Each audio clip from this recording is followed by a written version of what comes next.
Hello, for today's tutorial, I'm going to show you how to get Google Images into a Google Doc.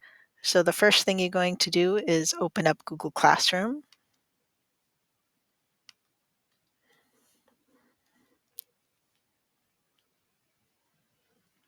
B block,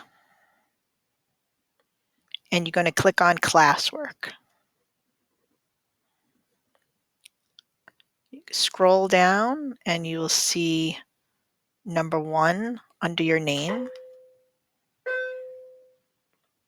And the first thing I'm going to have you do is watch the tutorial video on how to translate a Google Doc. You would click this. I'm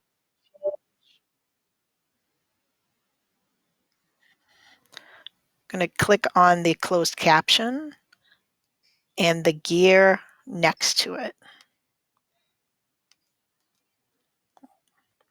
From here, you would click English and then auto translate, and you can scroll down, arrow down to the language you would like.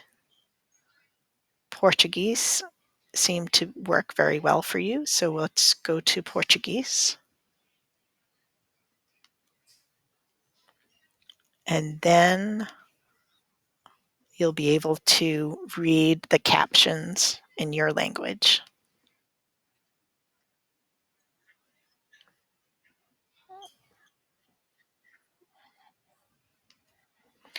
She will also go over how to do that.